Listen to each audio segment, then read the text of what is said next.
Bonjour à tous, bienvenue sur le plateau du Grand Rendez-vous Europe 1, c'est News Les Échos. Bonjour Nicolas Daragon. Bonjour. Vous êtes le ministre de la Sécurité du quotidien, ministre délégué auprès du ministre de l'Intérieur Bruno Retailleau. C'est votre grand rendez-vous ce dimanche. La sécurité du quotidien, c'est quoi ? Eh bien, c'est celle dont 7 Français sur 10, selon un sondage CSA pour Europe 1 et CNews, disent qu'elle n'est pas suffisante, qu'elle est gangrénée par le narcotrafic et contre laquelle le gouvernement semble mener non plus une bataille, mais une vraie guerre. Celle de dire l'étranger agresseur dehors, l'étranger qui viole dehors, l'étranger islamiste dehors. Et ce sont vos propos, Nicolas Daragon, que je cite. C'est enfin celle de pouvoir vivre librement, de pouvoir vivre sa religion, ses convictions, ses opinions, sans subir, comme cela a été encore le cas à Amsterdam, des tabassages en règle sur fond de haine des Juifs. Sur tous ces sujets et d'autres encore, Stéphane Dupont est avec moi. Bonjour Stéphane. Bonjour. Du journal Les Échos. Bonjour à vous. Mathieu Boccoté. Bonjour. Les violences contre des citoyens israéliens à Amsterdam rappellent les heures les plus indignes de l'histoire. Ça, c'est le tweet d'Emmanuel Macron après les attaques de dizaines de supporters du Maccabi Tel Aviv, juste après le match contre l'Ajax Amsterdam jeudi soir, avec plusieurs personnes hospitalisées, des supporters israéliens qui ont été jetés à l'eau, qui ont dû rentrer en urgence par des avions affrétés spécialement par Israël.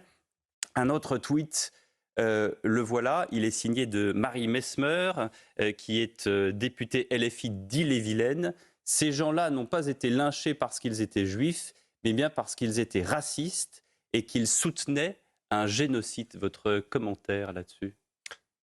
D'abord, pleine solidarité avec les citoyens israéliens qui ont été agressés. Ils l'ont été parce qu'ils sont juifs. La démonstration est en train d'être faite et c'est purement scandaleux que nous vivions ça, en particulier dans la ville d'Anne Frank. Ça rappelle les heures sombres de notre Europe et évidemment, ça appelle à la responsabilité des uns et des autres. Et en parlant de responsabilité, l'irresponsabilité de cette députée qui devra s'expliquer devant la police et j'espère devant la justice quand elle dit « ces gens-là ». J'aimerais comprendre ce qu'elle veut dire par « ces gens-là ». Et donc, ça signifie qu'on peut légitimer la violence contre des victimes et simplement parce qu'ils sont israéliens ou alors parce qu'ils sont juifs, c'est ce qu'elle veut dire. Il y a un moment où il va falloir qu'on réponde de ces propos devant la justice. Le discours de la France insoumise est intolérable dans notre pays. Il est en train de sortir de la République et il faut que des mesures fermes soient prises à l'encontre de ces gens qui ne représentent plus personne. Quel genre de mesures ? Judiciaire. On est dans un état de droit. Cette députée devra s'expliquer devant la police. Elle devra ensuite s'expliquer devant la justice. C'est intolérable. Est-ce qu'elle a encore sa place en tant que représentante de la nation ? La difficulté dans notre pays, c'est que quand on obtient un mandat, on l'exerce jusqu'à son terme, sauf à ce que ce soit son propre parti qui appelle à sa responsabilité. Sauf que chacun aura observé que LFI est dans une dérive permanente sur ce sujet, qui assume un discours politique et qui légitime des actes de plus en plus graves dans notre pays. Je note que vous commencez votre phrase par « la difficulté, c'est que ». Mais bien sûr, c'est à son parti de prendre des mesures pour commencer. J'espère qu'à l'Assemblée nationale, des mesures seront prises. Lever son immunité aussi. J'espère qu'à l'Assemblée nationale, des mesures seront prises. Mais vous avez une formule étonnante. Vous dites, parlant de LFI, ces gens-là ne représentent plus personne. Il me semble que c'est plutôt inexact. Ils représentent une partie importante de la population et ils ont mené une campagne, aux européennes notamment ensuite, où certains considèrent que l'antisémitisme était présent et a eu des effets électoraux positifs pour eux. Donc, est-ce qu'on peut vraiment dire qu'ils ne représentent plus personne ? Ils représentent le communautarisme qu'ils défendent aujourd'hui, ce qui veut dire que dans notre République, c'est particulièrement grave. On pourrait faire écho à ce qui vient de se passer aux États-Unis, où finalement, à force de vouloir avoir un discours communautariste, on renvoie la responsabilité des uns et des autres. Et celui qui gagne l'élection présidentielle aujourd'hui aux États-Unis, c'est celui qui a su s'adresser au pays et pas aux communautés. La superposition de communautés, ça ne fait pas nation. Et c'est pour ça que ces gens-là ne s'adressent à plus personne en réalité. Ces gens-là, vous parlez des députés. Ils utilisent le communautarisme, ils utilisent des gens qu'ils trompent, ils utilisent des gens qu'ils instrumentalisent. Et donc, il faut que notre République soit ferme et forte et qu'elle réponde par des sanctions judiciaires. Oui. Nicolas Daragon, jeudi prochain au Stade de France, il va y avoir le match de football entre la France et Israël.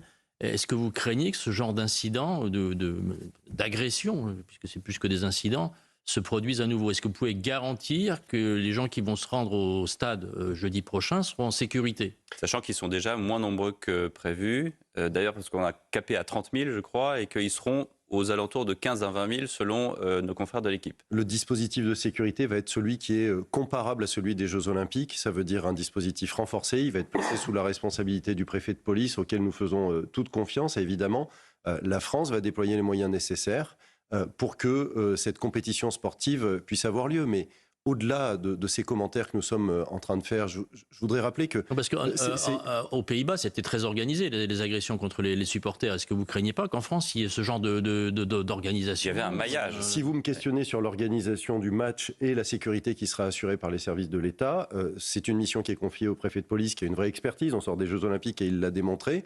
Et il y aura les forces de police nécessaires. Mais évidemment que notre pays est structuré pour obtenir des moyens de renseignement et savoir ce qui va se passer et prévenir tous les risques et tous les dangers pour que cette compétition sportive puisse se dérouler. Ce que je voudrais simplement, si vous me permettez cette digression, je voudrais rappeler que ces supporters du Maccabi Tel Aviv n'ont pas seulement été agressés parce qu'ils sont israéliens, ils ont été agressés parce qu'ils sont juifs. Aujourd'hui, on a dans les 48 heures qui viennent de s'écouler, la présidente de l'Assemblée nationale qui a été empêchée de se rendre sur un site universitaire, en tout cas qu'on a tenté d'empêcher de se rendre sur un site universitaire. Si on a tenté de l'empêcher de s'y rendre, c'est pas seulement parce qu'elle est présidente de l'Assemblée nationale, c'est parce qu'elle s'appelle Yael. On a dans notre pays une dérive qui ne peut plus être tolérée. Et lors de cette compétition sportive, évidemment que les moyens vont être déployés sous l'autorité à la fois du ministre de l'Intérieur et du préfet de police, mais évidemment que l'identification de tout auteur qui se rendrait coupable d'un délit ou d'un crime sera immédiate et que les sanctions seront exemplaires. Alors, vous avez utilisé le mot communautarisme pour marquer votre inquiétude. Mais est-ce qu'il n'y a pas un autre mot qui serait plus nécessaire? C'est islamisme. Quand, par exemple, j'entendais cette semaine, certains proposaient de délocaliser le match. Finalement, Bruno Retailleau n'accepte pas cette idée. Mais délocaliser le match parce qu'on considérait que les conditions de sécurité n'étaient plus rassemblées en France, sauf sur un dispositif immense, est-ce que l'enjeu, véritablement, c'est pas, au-delà du communautarisme, un islamisme conquérant aujourd'hui en Europe? Quel lien faites-vous entre l'islamisme et ces agressions? C'est ça la question que je me permets de vous poser. Aujourd'hui, le sujet, c'est le sujet... Amsterdam? Oui, quel lien faites-vous entre les deux? Aujourd'hui, on a affaire à de l'antisémitisme. On sait bien que cet antisémitisme... Mais bien sûr, on sait très bien que cet antisémitisme, il est cultivé auprès de certaines communautés par LFI au travers d'un certain discours. C'est-à-dire lequel? Mais vous êtes certaines communautés... On a bien vu qu'on s'était adressé aux quartiers les plus populaires en France pour essayer de cultiver cette haine d'une politique qui serait tournée vers Israël. Sauf que le discours de la France ne va pas évoluer parce que LFI tient ce type de discours et que par ailleurs, la France ne va pas reculer sur l'organisation d'une compétition sportive sous la menace de gens qui veulent agresser des gens au motif de leur origine quartiers religieuse. les plus populaires, je me permets d'insister, islamisme ne vous semble pas un terme pertinent pour parler de l'antisémitisme qui frappe aujourd'hui l'Europe? En tout cas, ce qui compte pour nous, c'est que, quels que soient les citoyens qui s'expriment, ils respectent les valeurs de la République et ils les placent bien au-dessus des religions, si c'est ça votre question. Et donc, ça veut dire qu'on ne peut pas faire... Non, c'est pas ma question. Ma question, c'est de savoir si l'islamisme, aujourd'hui, ceux qui ont été attaqués, les Israéliens qui ont été attaqués, ont-ils été attaqués par des gens qui sont portés par un discours islamiste? C'est ma question. Par des gens qui disaient, maintenant, tu dis là, ils jetaient quelqu'un dans l'eau, dans le canal à Amsterdam, et qui disait, maintenant, tu dis Free Palestine, sinon on te coule. Notre pays a connu des agressions islamistes et du terrorisme islamiste, et on sait très bien que c'est un sujet qui fragilise l'Europe tout entière, et même les États-Unis qui ont connu des attentats extrêmement graves. Évidemment que c'est un discours pro-palestinien, évidemment que c'est un discours qui est porté par des pro-islamistes, mais aujourd'hui, le lien direct entre ce qui s'est produit à Amsterdam et les victimes, c'est plutôt celui d'un discours d'antisémitisme, de pro-islamisme. Tout à l'heure, Nicolas Daragon, vous parliez de dérive en matière d'antisémitisme en France. Comment est-ce que vous l'expliquez? Est-ce qu'elle est liée au massacre du 7 octobre ou est-ce qu'elle a commencé avant? Et comment vous décririez cette dérive?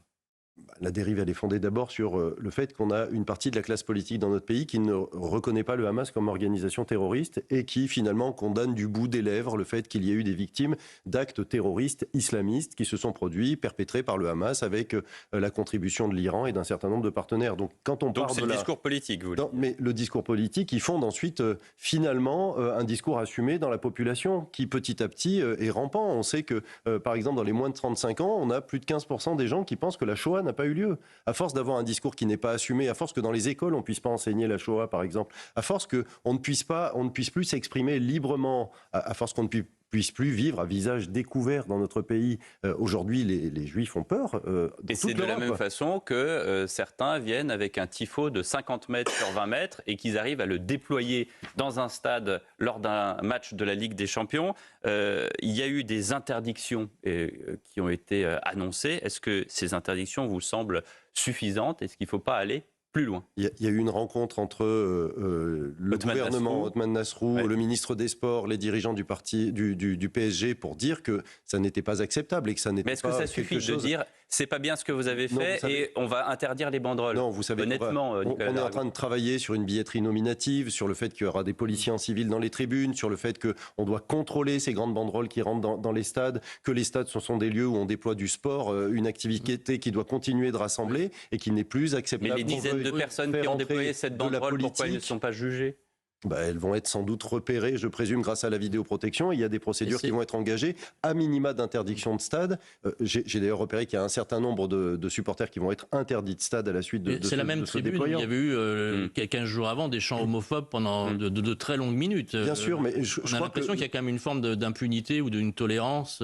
Alors, je ne sais pas si c'est de l'impunité, mais en tout cas, il y a eu des contacts qui ont été pris avec le PSG pour que des mesures soient prises et qu'elles soient effectives dès les prochaines rencontres sportives. Et on mesurera à quel point les engagements pris par le PSG sont tenus.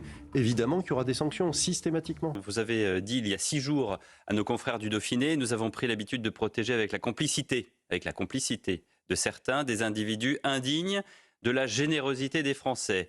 L'étranger agresseur, dehors. L'étranger qui viole, dehors. L'étranger islamiste, dehors. L'étranger voleur, harceleur, agresseur, 3 fois dehors.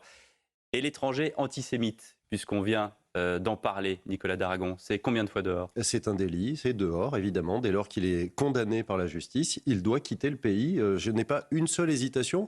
J'irai même beaucoup plus largement sur le sujet. On a 8% de la population française qui est étrangère. Ils représentent 17% des auteurs d'homicides, 30% des auteurs de vols sans violence. On continue de se poser des questions ? Il y a bien un moment où il faut que notre pays, qui a une générosité naturelle, les Français sont généreux, ils accueillent tous ceux qui veulent bien finalement adhérer au projet de développement de notre pays. Il faut dorénavant qu'on aille un peu plus loin, qu'on dise quand vous venez en France, vous devez respecter les règles, vous ne pouvez pas rentrer illégalement. Si vous ne contribuez pas au budget de la nation, vous ne pouvez pas avoir d'aide. Vous devez respecter la République. Celui qui ne veut pas serrer la main à une femme, celui qui ne respecte pas l'histoire de la France, celui qui ne respecte pas la Shoah, celui qui ne veut pas parler français, n'a rien à faire sur le territoire national. On est généreux aussi avec lui, puisqu'il ne respecte pas les règles d'un pays dans lequel, visiblement, il s'est retrouvé obligé de venir. Est-ce qu'il y a un consensus sur ce que vous venez de dire au sein du gouvernement? Parce que ici même, la semaine dernière, à votre place, il y avait Agnès Pannier-Runacher qui nous a dit que les vols groupés, autrement dit les charters, c'était une distraction. Mais le sujet, ce n'est pas le sujet des charters. Le sujet, c'est de dire quand un citoyen étranger qui vit dans notre pays et bénéficie de sa générosité est condamné pour un délit ou un crime, il doit quitter le pays. Oui, mais en l'occurrence par vol groupé. Donc, mais vol groupé ou pas vol groupé, même individuellement. Mais Nicolas Daragon, se permettre de dire que c'est une distraction? C'est du discours, là. Qu'est-ce qui se passe là, depuis que vous êtes au gouvernement? Est-ce qu'il y a plus d'expulsions? Est-ce que les OQTF vont être appliqués? On est à un taux de 10%, voire inférieur. Qu'est-ce qui va changer? Parce que là, pour le moment, vous venez d'arriver, vous parlez, dehors. Très bien, mais qu'est-ce qui se passe concrètement? Vous savez que Bruno Retailleau a envoyé une circulaire lundi dernier à l'ensemble des préfets pour leur demander une plus grande sévérité, de faire appel systématiquement aux libérations et d'aller mettre en centre de rétention administrative tous les étrangers qui s'étaient rendus coupables de crimes ou de délits dès lors qui sortent de prison. Vous savez qu'il a exigé qu'on soit beaucoup plus attentif à la réduction d'un certain nombre de titres de séjour quand les étrangers ne respectent pas les règles de la République. Il a demandé à ce que les expulsions soient systématisées pour ces auteurs-là. Maintenant, il est en train de travailler, et nous travaillons à ses côtés, sur un projet d'amélioration des lois immigration qui avait été voté au début de cette année et dont il était pour partie l'auteur. C'était pour le début de l'année prochaine, maintenant c'est plutôt pour plus tard. Et donc, nous allons améliorer les conditions pour que ceux qui ne respectent pas la France soient reconduits. Mais dans ce périple, il va falloir aussi qu'on s'entende avec les pays étrangers, les pays émetteurs. Et le déplacement au Maroc a été aussi l'occasion de signature de conventions. On doit remettre à plat toutes les conventions qui nous relient particulier avec les pays qui émettent des gens qui viennent s'installer en France et qui souvent ne veulent pas les reprendre. Donc voilà, c'est un travail de longue haleine. Nous sommes au gouvernement depuis le 22 septembre. Évidemment, tout ne va pas être bouleversé. Peut-être qu'on a l'habitude d'entendre des élus qui viennent vous expliquer sur les plateaux de télé que tout va être bouleversé dans les 2 mois. Les Français ne sont pas naïfs. Les Français ne sont pas naïfs. Les Français ne sont pas naïfs. Évidemment qu'il faut avoir un discours ferme, mais ça ne n'empêche pas d'être actif et d'être ferme aussi dans les lois et les règlements que nous allons modifier. Pour l'instant, on a l'impression d'entendre Javier Milei qui disait afuera, afuera. Donc là, vous dites dehors, dehors, mais il faudrait bien qu'il y ait moi, des je ne sais actes. pas quelle était la référence précise de ce que disait Milei, mais moi, ce que je dis... Sur les ministères, lui, il voulait supprimer les ministères, voilà, mais vous m'avez compris. Oui, voilà, un étranger qui se rend coupable d'un délit ou d'un crime, ceux qui n'ont pas compris que c'était cela que nous visons, faut qu'ils révisent un peu les règles de vie en communauté. C'est pas possible de commettre des crimes et des délits sur le territoire national et d'estimer qu'on doit s'y maintenir. Mais pourtant, c'est l'avis de la gauche qui s'est exprimée à l'Assemblée nationale et qui ne comprend pas. Et par ailleurs, quand je regarde le projet qui avait été fait par le Rassemblement national, il disait, pour ceux qui encourent 3 ans de prison, et donc ça veut dire que les gens qui vivent avec plusieurs femmes peuvent, puisqu'on encourt 1 an de prison, peuvent se maintenir sur le territoire national. Mais la question de l'immigration se pose en 2 dimensions. D'un côté, vous dites les étrangers, donc c'est ceux qui ne sont évidemment pas français. Mais il y a aussi, vous avez évoqué tantôt dans des termes qui sont les vôtres, les quartiers, vous disiez de l'antisémitisme promu par une partie de la gauche radicale, prenait dans les quartiers les plus populaires. Ce sont vos termes. Vous parlez de communautarisme. Est-ce qu'on ne peut pas dire aussi qu'une partie de ceux qui ont été naturalisés ne sont pas encore culturellement assimilés en France? Est-ce que la question de l'immigration aujourd'hui, c'est pas aussi celle de ces Français naturalisés, mais pas culturellement assimilés? Mais bien sûr que c'est le sujet. Et c'est pour ça que notre questionnement aujourd'hui consiste à dire ceux qui veulent venir en France, il faut que nous souhaitions aussi les accueillir. Ça doit être un accord entre les deux. C'est une immigration que nous devons choisir et nous avons besoin d'immigration, par exemple, pour exercer dans des métiers que les Français ne veulent plus exercer, dans le bâtiment, dans le tourisme, où on manque de main-d'œuvre.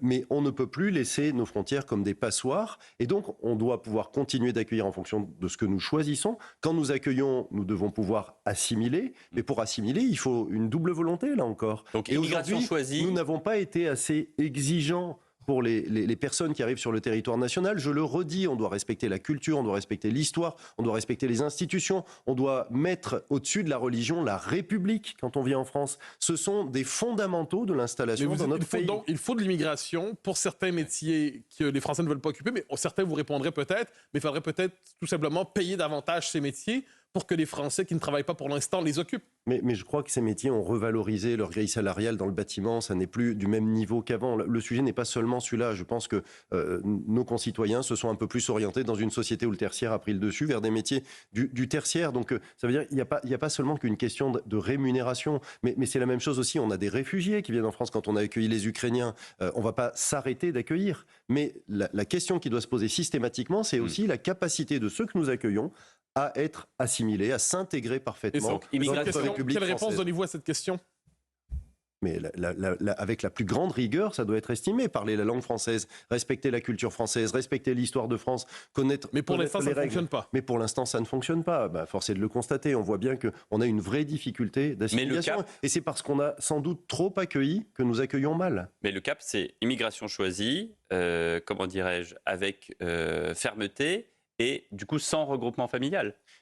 On peut mettre fin au regroupement familial qui a été instauré il y a 50 ans en France. Le débat parlementaire le dira, les propositions du gouvernement viendront. Mais ce que je veux dire, c'est il faut surtout la volonté de ceux qui viennent en France de s'intégrer et de respecter les règles. Et jusqu'ici, nous n'avons pas été assez attentifs sur le sujet. Et moi, je suis pour qu'on rétablisse le délai de séjour illégal. Je suis pour qu'on exige de ceux qui viennent en France qu'ils contribuent d'abord à la France avant de bénéficier des aides. Je suis pour qu'ils adhèrent aux valeurs de la République. Tant qu'on n'aura pas refixé ces règles, nous n'y arriverons pas. Le narcotrafic, Nicolas d'Aragon, le fléau se développe à vitesse grand V dans toute la France. Bruno Retailleau, Didier Migaud sont rendus à Marseille, ont annoncé toute une série de mesures. 86% des Français sont favorables à un parquet anti-narcotrafic. C'est un sondage CSA pour Europe 1, CNews et le JDD. Pourquoi est-ce que cette mesure-là n'a pas été annoncée parmi tout ce qui a été annoncé? Elle a été évoquée, elle est dans la trajectoire, il faut qu'on rassemble les moyens pour le faire, mais elle est en perspective. Il n'y a pas de difficulté sur le sujet, on aura des magistrats spécialisés sur cette thématique. Je voudrais rappeler que le narcotrafic a généré 418 homicides en 2023, c'est-à-dire une augmentation de près de 40%. Donc on est là face à un phénomène de société sur lequel il va falloir qu'on apporte des réponses de fond. Le procureur Ricard, comme le rapport sénatorial nous ont fait un certain nombre de propositions. Vous avez observé que dans le déplacement du garde des Sceaux et du ministre de l'Intérieur, ces propositions ont été pour la plupart reprises. Maintenant, il faut le temps de la mise en œuvre, mais en tout cas, le volontarisme est là. Et évidemment qu'on va être beaucoup plus en pression sur ce phénomène qui ruine une partie de notre société. Parce que les caïds ne sont pas moins dangereux que les barbus. Je reprends des propos de Bruno Retailleau dans le JD News. Vous êtes d'accord avec ça? Totalement d'accord. Enfin, l'islamisme et le narcotrafic, pour moi, ce sont des gangrènes de la société. Justement, vendredi, là, sur Europe 1 et CNews, Manuel Bompard, le coordinateur de la France Insoumise et qui est aussi député de Marseille, lui a dit le gouvernement fait complètement fausse route, c'est pas ça qu'il faut faire, il faut légaliser le cannabis en France, comme l'ont fait certains pays, dont le Canada. Vous en pensez quoi? C'est un discours purement scandaleux. Enfin, quand on voit l'impact sur la santé mentale des adolescents, par exemple, de la consommation de drogues dites douces, quand on voit l'impact sur la sécurité routière, un tiers des morts qui sont liés à la consommation de stupéfiants, quand on voit les réseaux sociaux dorénavant qui font presque la promotion de la consommation. Vous allez sur TikTok, vous apprenez comment on consomme un joint, vous apprenez comment vous scarifiez, vous apprenez comment vous suicidez. Il faut qu'on arrête ce discours de la consommation festive. Comment? Mais en responsabilisant déjà les élus et peut-être en passant un message à la population, en disant mais ça n'est plus tolérable d'avoir des représentants comme cela, mais surtout ça n'est plus tolérable de ne plus aller taper aussi les consommateurs. Et vous avez vu que dans le spectre d'action qu'a proposé le ministre de l'Intérieur et le garde des Sceaux, dorénavant on va être beaucoup plus attentif. Mais quand vous dites responsabiliser les élus, en l'occurrence, là on parlait de Manuel Bompard, vous seriez prêt, vous, à aller voir Manuel Bompard en disant ce que vous dites, c'est intolérable, arrêtez de dire ça? Mais je crois qu'il le sait, on ne va pas perdre de temps, on va continuer à agir auprès de nos concitoyens. Vous pensez que c'est une perte de temps? Mais je ne comprends pas ce discours, en vérité, et ça fait trop longtemps qu'on l'accepte dans notre pays. Qui ne connaît pas l'impact sur la santé mentale de la consommation de stupéfiants? Qui ne connaît pas l'impact sur le nombre de tués sur la route de la consommation de stupéfiants? Peut-être M. Bompard, on peut lui envoyer une synthèse de tout ça pour qu'il le comprenne. Ça n'est pas possible de prôner la consommation de stupéfiants qui génère des morts. Des morts. Vous dites qu'il faut sanctionner les consommateurs, mais ça existe déjà depuis un moment, c'est prévu, et ça ne s'est pas appliqué? Alors, les amendes forfaitaires délictuelles sont appliquées. On va d'ailleurs renforcer la capacité. Dans le Beauvau des polices municipales qu'on lance prochainement, ça fait partie des sujets que la police municipale puisse verbaliser, puisqu'elle est au contact très régulier des points de deal. Elle ne mène pas des enquêtes jusqu'au haut du spectre, mais en revanche, elle est très présente sur le terrain. Donc il faut qu'on renforce la capacité à verbaliser les consommateurs et à ce que les sanctions soient beaucoup plus lourdes. Et lorsqu'un militaire d'une vingtaine d'années va dans la nuit de jeudi à vendredi dernier fumer une cigarette devant une boîte de nuit de Besançon et qu'il se fait agresser de façon si violente qu'aujourd'hui, selon des indications, il est dans le coma. On ne sait plus quoi dire. Ces violences au quotidien, comment est-ce qu'on les endigue? On les endigue en améliorant le continuum de sécurité, ça veut dire en étant présent sur tous les créneaux de l'insécurité, c'est-à-dire ce qui pourrit la vie de nos concitoyens. Le narcotrafic est un sujet majeur parce qu'on sait que c'est celui qui crée énormément de tensions. Mais il y a aussi la sécurité chaque jour. Et cette sécurité de chaque jour, elle est assumée par beaucoup d'acteurs, dont la police municipale, dont ceux qui assument la sécurité dans les transports, dont nos sapeurs-pompiers qui portent secours et assistance. Et sur tous ces sujets, Michel Barnier m'a sollicité parce que je suis un élu local au départ, et donc que j'ai un certain nombre de propositions pour améliorer ce continuum de sécurité. À travers la police municipale notamment. À travers la police municipale qui ne répondra pas aux problématiques telles que vous venez de les décrire. Ça veut dire que ce drame qui s'est produit, c'est pas la police municipale qui doit y répondre. On a affaire à du banditisme, on a affaire à de la criminalité organisée. Mais la police municipale, elle a un rôle croissant. En 10 ans, ses effectifs ont augmenté de 40%. On a 27 000 policiers municipaux aujourd'hui et on a près de 10 000 postes vacants. Ça veut dire qu'elle incarne véritablement une troisième force. Et pour autant, ce qui structure son action, c'est une loi qui date de 1999, à l'époque où la police municipale intervenait surtout en journée pour de la tranquillité publique, pour de la proximité. Aujourd'hui, on a une police municipale qui travaille souvent H24 et qui va dans tous les quartiers et qui est devenue une véritable police d'intervention. Et pour autant, elle n'a pas les prérogatives qui devraient être les siennes pour pouvoir intervenir de façon plus approfondie. Ni les moyens. Les moyens, ce sont les maires qui les donnent. Et je suis très attaché à ça. Moi-même, je suis maire de Valence. Ça veut dire que j'ai fait le choix de passer de 32 à 75 policiers municipaux, de 90 à 240 caméras. Ce sont les maires qui investissent, donc c'est eux qui doivent piloter. Quelles prérogatives en plus faudrait-il donner? Aujourd'hui, un policier municipal n'a pas accès aux fichiers. Vous voiture volée, voiture assurée, plaque d'identité, plaque d'immatriculation, ne peut pas contrôler l'identité d'un contrevenant, ne peut pas accéder au hall d'immeuble, ne peut pas avoir une grenade de désencerclement, ne peut pas utiliser un drone. Il y a beaucoup de sujets sur lesquels finalement on va mettre sur la table un débat. Et donc, je vous l'annonce, nous allons réouvrir le Beauvau des polices municipales. Nous allons le réouvrir le 21 novembre prochain au Congrès des maires de France, de l'AMF, tout simplement parce que ce sont les maires qui sont les employeurs, les décideurs et ceux qui payent. Et donc, nous allons remettre sur la table tous ces débats. Et puis, les maires seront libres. Ce sera une boîte à outils à laquelle ils pourront recourir pour dire... Marie-Hélène Toraval, la maire de Romans-sur-Isère, elle dit « À chaque fois qu'il y a un problème, on fait un Beauvau ». Et après, on dit au maire, bah tiens, c'est à vous. Et alors, vous êtes maire, donc vous savez de quoi je parle. On dit au maire, c'est à vous de régler la situation. Qu'est-ce que vous répondez ?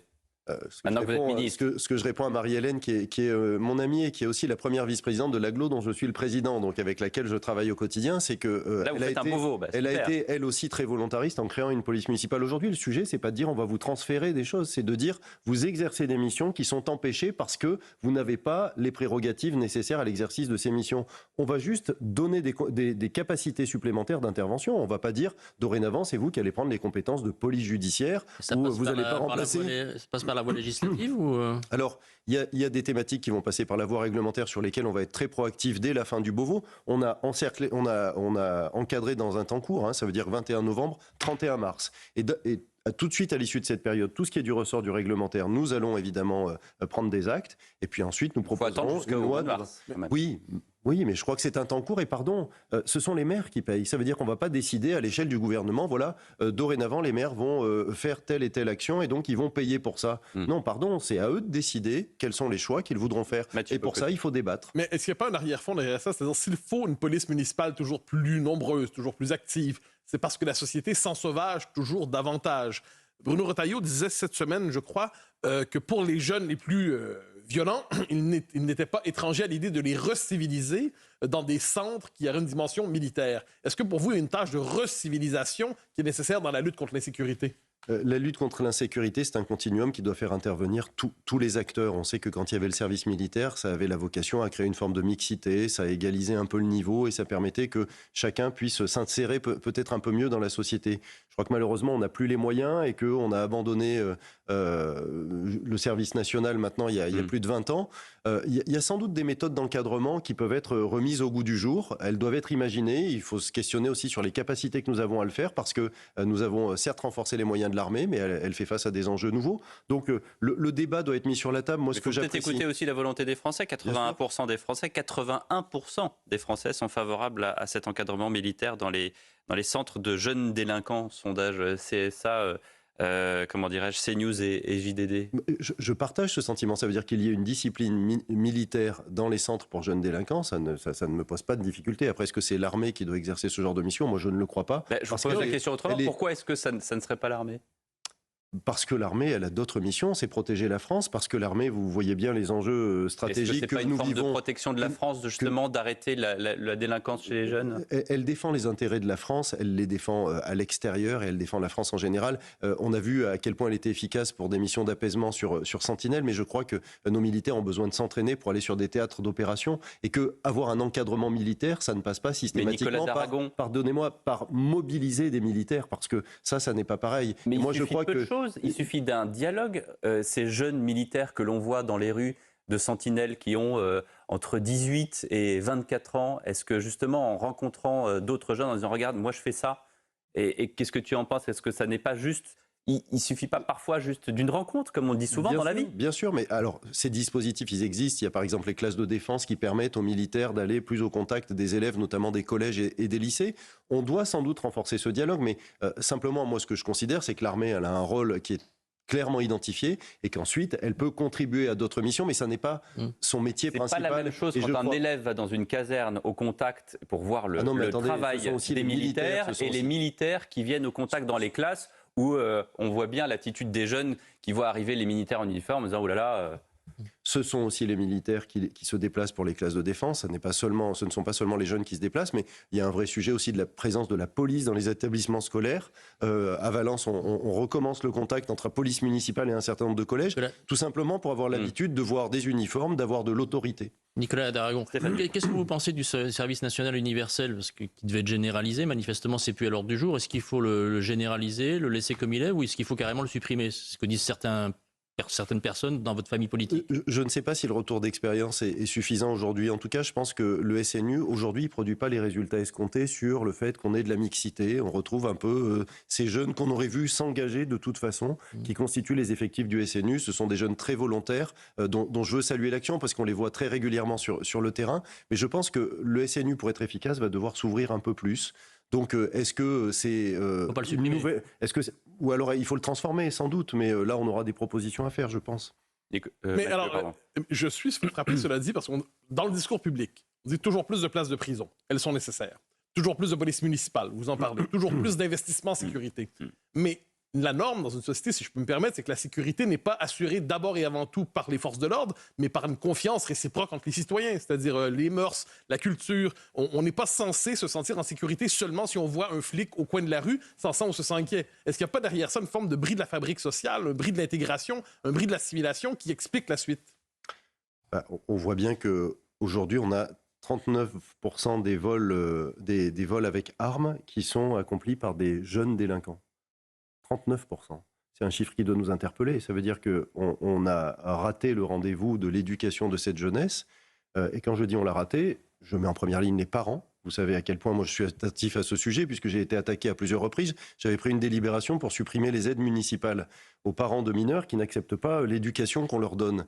J'ai été mis en cause à plusieurs reprises et nous n'avons jamais perdu devant le tribunal sur ce sujet. Donc je pense qu'en effet, la fabrique, elle est un peu cassée. Elle est cassée parce qu'on a déresponsabilisé beaucoup les parents, parce qu'on a refusé de dire que le professeur était au-dessus de l'élève, parce qu'on a brisé les fondamentaux de l'éducation dans notre pays pendant trop longtemps et qu'il faut sans doute les rétablir. Redire qu'il faut une autorité parentale, une autorité à l'école dont nos enseignants souffrent aujourd'hui, une autorité dans les clubs de sport, une autorité dans les maisons pour tous, l'autorité des élus. Vous avez vu le nombre d'agressions des élus ? On nous dit qu'on est à portée d'engueulade, mais dorénavant on est à portée d'agression. J'ai également ça dans mon portefeuille. Ça veut dire que à ce stade de notre société, il faut véritablement, c'est ce que dit Bruno Retailleau, un bouleversement. On est à un point de rupture. Mais vous reprenez ce que dit Mathieu Bocoté, 69% des Français estiment que la sécurité n'est pas faite aujourd'hui en France. Est-ce que justement vous parliez des parents ? C'est toujours pareil, 90% des jeunes délinquants sont issus de familles monoparentales, souvent conçues par hasard, pour qui l'image paternelle n'existe pas. Est-ce qu'il faut des sanctions pour les parents ? Est-ce que, pardonnez-moi, mais si c'est 90% et si ces chiffres sont exacts, est-ce qu'on doit sanctionner une mère de famille qui va bosser à 5h du matin, qui se retrouve avec 5 enfants dont elle ne sait pas quoi faire ? Comment on fait aujourd'hui, Nicolas d'Aragon ? Est-ce qu'on n'est pas dans une impasse ? C'est une drôle de vision de la société qu'on est en train de décrire. Une femme seule ne peut pas élever son enfant. Parce qu'elle va travailler, parce qu'elle en a plusieurs.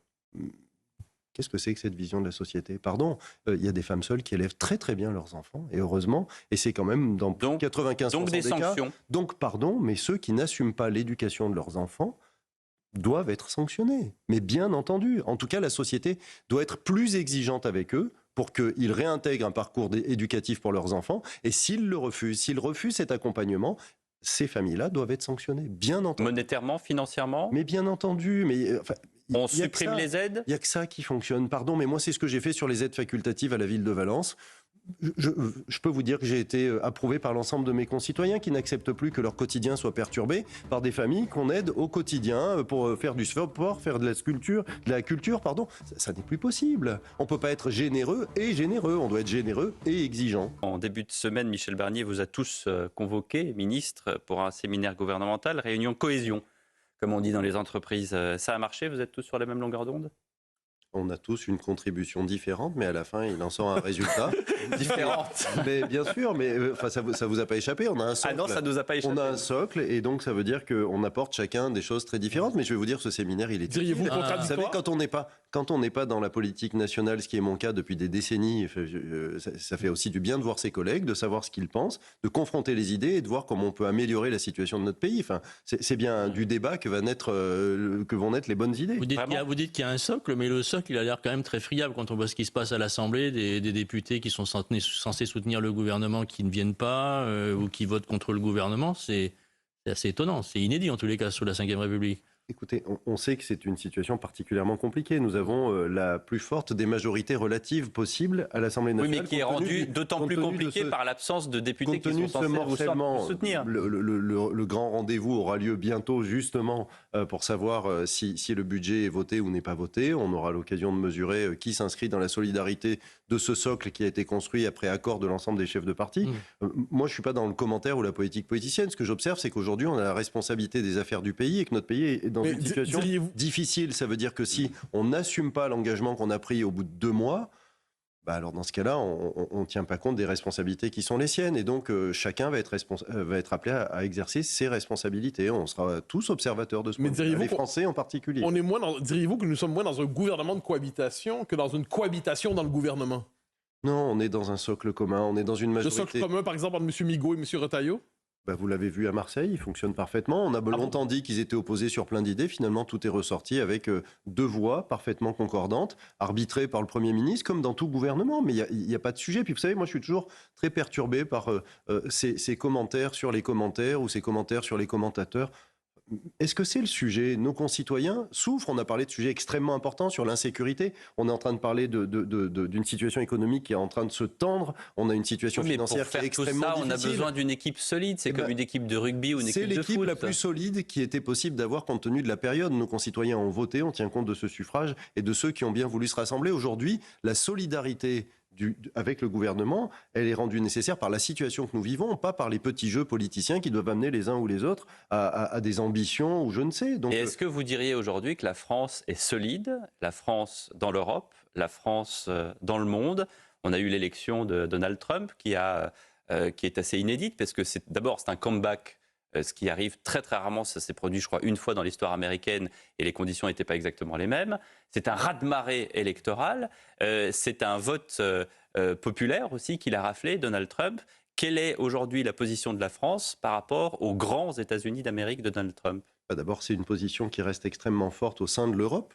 Et la France vraiment, avec un couple franco-allemand inexistant. Mais la France reste une puissance importante, une puissance économique, une puissance militaire. Je rappelle que les lois d'orientation ont permis, sous l'impulsion du ministre Lecornu, d'améliorer très nettement les budgets de l'armée française. Donc on est dans une situation stratégique où les conflits sur la planète sont parmi les premières questions qu'on se pose. Donc sur les sujets importants, la France est en train de se réarmer. Et évidemment que la France garde un rôle extrêmement important au sein de l'Europe. Enfin, on le voit au quotidien. L'élection de Donald Trump, c'est une bonne ou une mauvaise nouvelle pour la France, pour l'Europe?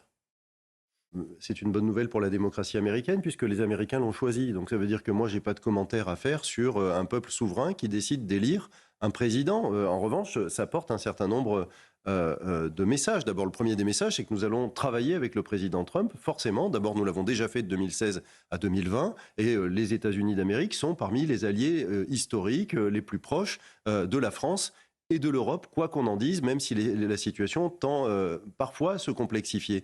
Mais derrière ça, il y a aussi un certain nombre de messages politiques. Je rappelle que le président Trump, il a été élu sur des sujets qui devraient aussi nous questionner en France. La sécurité, l'immigration, le pouvoir d'achat. Et puis, il a aussi été élu face à un projet qui parlait aux communautés et qui ne parlait pas à la nation. Le pouvoir d'achat.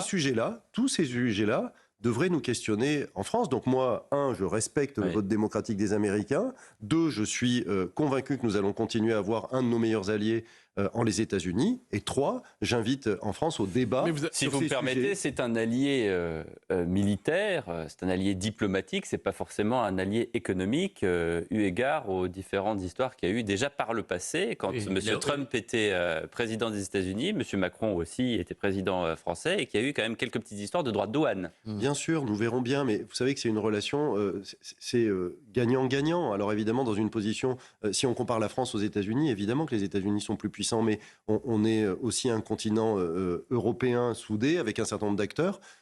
Voilà, il y avait eu du répondant aussi. Donc évidemment que la situation idéale, c'est de ne pas aller vers de telles tensions économiques. Mais si elles se présentent, l'Europe sera unie pour répondre et pour tenter de négocier au mieux. j'ai pas trop de doutes sur le fait que les États-Unis, dans une situation économique qui est en train de se tendre partout, auront besoin de l'Europe et non plus que l'Europe aura besoin évidemment des États-Unis. Je me permets de revenir sur votre diagnostic de cette élection. Vous dites qu'elle parle aux Français. Vous aurez noté la rhétorique utilisée par Kamala Harris, qui parlait du fascisme. Madame Clinton a parlé de nazisme pour parler de Trump. On le présentait comme l'extrême droite. Il y a eu une forme de front républicain anti-Trump aux États-Unis, front démocrate en un sens. Est-ce que, selon vous, ça dit quelque chose sur nos démocraties, d'une forme d'exaspération devant la moralisation de la vie politique, les discours contre le peuple qui dit en instant le fascisme est de retour?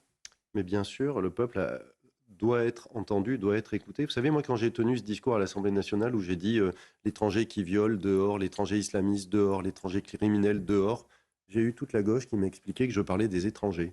Mais c'est insupportable. C'est insupportable. À un moment, on doit écouter nos concitoyens. La générosité de la France, c'est d'accueillir ceux qui veulent son bien.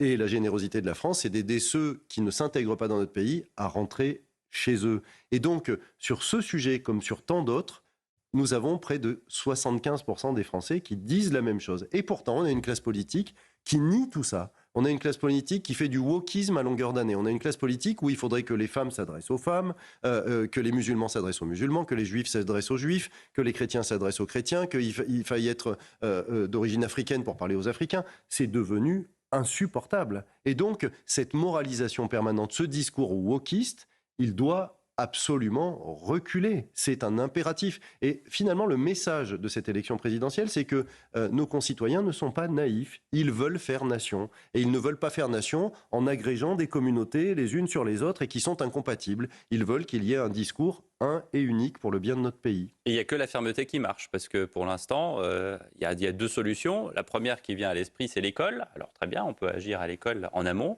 Et puis en aval, ce sont des sanctions et c'est là qu'on vous retrouve dans votre rôle. C'est le pacte républicain, c'est ce pacte qui dit que nous avons des droits, ils sont nombreux, et nous avons aussi des devoirs quand on est citoyen français. Et donc, lorsqu'on bénéficie de ces droits, on doit être responsable de ses devoirs.